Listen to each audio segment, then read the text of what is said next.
Assalamualaikum class. So over here, this is a simple MCQ based worksheet. So over here, what you are supposed to do is question number one says the reason for a physical change to be named as such is that change occurs only in physical properties. So we know that when something has a change in physical properties, for example, water has a different physical property when it's in the state of solid, which is basically ice. It has a different physical property when it is in the state of gas, and it has a different physical property when it is basically in the state of liquid. So when the physical properties change, we say that this is a physical change. Transfer of energy takes place. Well, we know that energy transfer is not just related to physical change, but it is also related to chemical change as well. So this isn't something that is very specific for the physical change. So we are going to rule out this option. Option number C says is a reversible change. Well, think of some irreversible physical change. So think of tearing apart the paper. So when you tear it, you see that you cannot change that paper back to its original form. So we are going to say that this is basically a reverse. This one, but not all the physical changes can be reversible, right? So what I'm going to do is I'm going to circle the correct answer. Let's just circle the correct answer. Correct answer is that it is called the physical change because the change occurs only in physical properties. When ice is heated, it changes to water, and water on further heating gets converted to steam. What happens when steam is condensed? So when gas is condensed, we know that gas first changes into water and then into solid. So do you think that a new substance is formed? Well, development of a new substance or formation of a new substance will depend upon the chemical properties, right? And we know that no chemical property changes when solid changes into a liquid or liquid changes into a gas, right? Only the physical property changes. So this one is wrong. B says no new substance is formed. So that is the correct answer because no new substance formed. Then gaseous phase changes to a liquid phase. That's again a correct answer. So which one is overall going to be a correct answer? D, right? So we know that D is the correct answer. Okay, now moving on to the other questions. Now, part number 3 says a change is a chemical change when it is accompanied by energy change, right? So remember that whether it's a physical change or a chemical change, there's an exchange in the energy, right? So energy change takes place in both the cases. So you're going to rule out this option because it is not just specific to chemical change, but it is also something that can be applied to a physical change as well. Formation of new substances. Remember, whenever there's a chemical change, you do see new substances. Change in chemical properties. So change. So yes, so a change in chemical properties, yes, we know. So the all three options are something which go with the chemical change. We know that energy change takes place both in physical change and chemical change. So yes, this is true. Formation of new substance, we know that is why we call it a chemical change because it changes the chemical property. And every substance basically differs from the other substance because of the fact that they have different chemical properties, and chemical properties in turn depend upon the proton number. So do you see how over here we are able to link the chapter of simple chemical reactions to the atoms, molecules, and ions, right? And then so you're going to basically select option D. Okay. Now fourth one says which of the following will be observed if an apple slice is left exposed to air? Do you know that why is this thing so famous that an apple a day keeps the doctor away? That's because apple has a lot of iron, right? So what apple has is that it has a lot of iron, right? So since apple has a lot of iron, so that is why now they're asking is when apple is left in air, what happens? Now do you know that when iron is exposed to when iron is exposed to oxygen and water, sorry, then it basically forms iron oxide,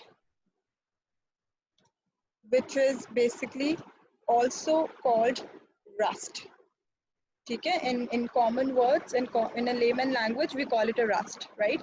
So iron oxide is formed when iron is exposed to oxygen and water. So now this water can be the water, right? The water that is in the sea or in the ocean, or this water can be in the form of water vapor as well. So this can be gaseous state of the water as well, because the chemical property is still the same.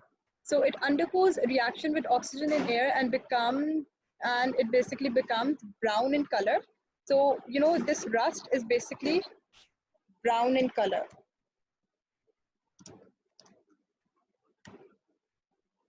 Okay. Achha, so you may use different spellings of color, so let's just use this since it is used over here.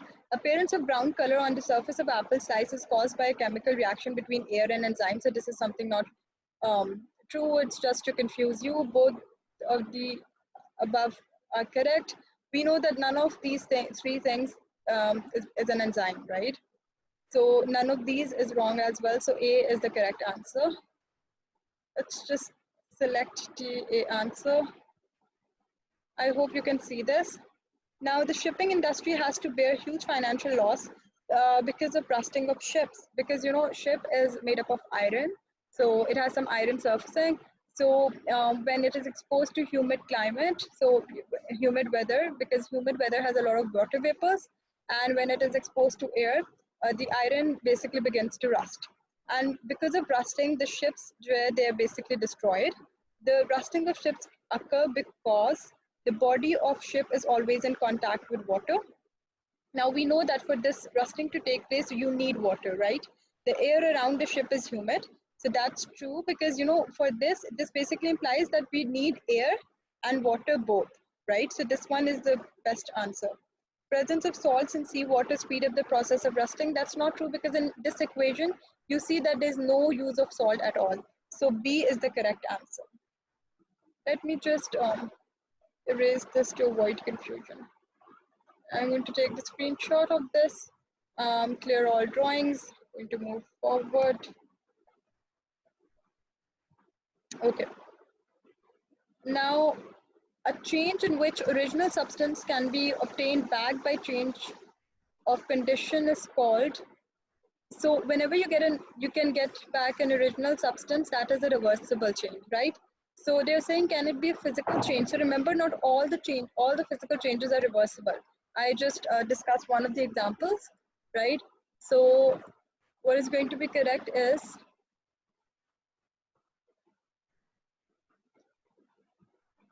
so this one is going to be a correct answer. Oh, sorry. This one is going to be a correct answer.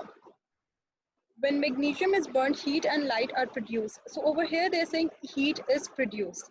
Now I'm focusing on this because this is something that is going to be tested in this question. The burning of magnesium is a reversible change. Whenever a new substance is formed, we know that is that cannot be a reversible change. Physical change, well, that's not a physical change because the chemical property is being changed. Magnesium, when it's burned, it basically results in the formation of a new substance. Chemical and exothermic. So we know that this is burning is always a chemical change, right? So we know for sure this is a chemical change. And exothermic, exo means when something is given out, and thermic means heat, right? So I'm going to write it like this: exo, heat, given out, okay? When something is given out. Or thermic means basically something related to heat, right? So when heat is given out, we say it's exothermic. Just move it somewhere.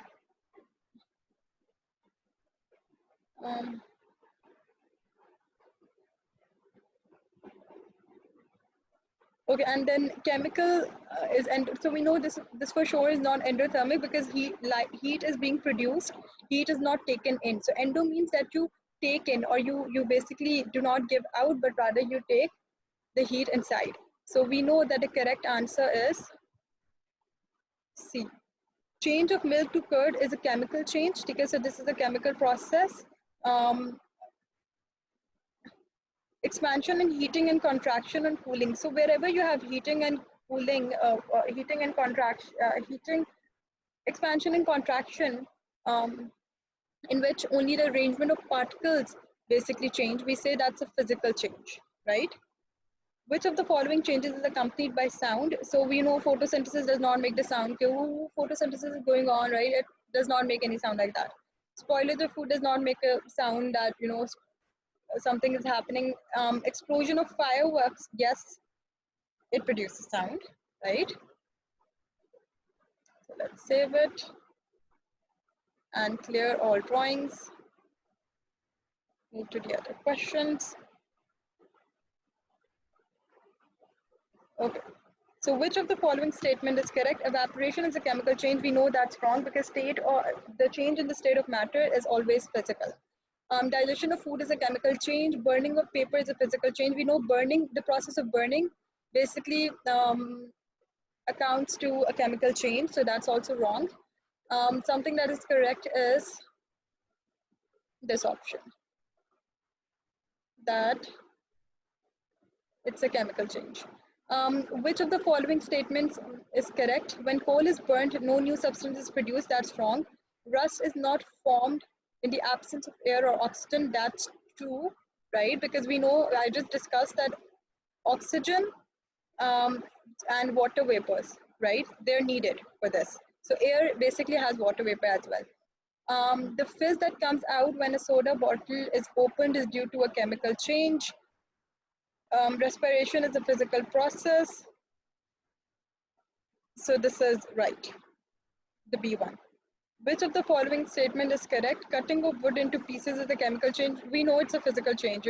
Breaking down something into smaller pieces is just a physical change. Conversion of manure from leaves is a physical change. Iron pipes coated with zinc do not rust easily. Okay, now rusting involves iron, right? It has nothing to do with the zinc. So in order to prevent rusting, you basically coat it with another metal. So that basically blocks the contact of iron with the oxygen and water vapor. So this is what is done in order to prevent from rusting. So option C is the right answer. Which of the following is correct? Iron and rust are same substance. They are same substances. Sticker, so iron and rust. Okay, well, we know that iron is iron, right? It's an element. Rust is iron oxide, which is a compound. So that's wrong. Rusting of iron is a chemical change. Of course, we know that, right? Removal of rust from the surface of iron is a chemical change. So only B is the correct answer. Characteristics of matter exhibited without a change in its identity is. So, when the identity does not change, we say it's characteristic of chemical change of the identity is only the physical change, right? So whenever the identity changes, we say that a chemical property changes. So I hope you understand this as well. Okay, let's just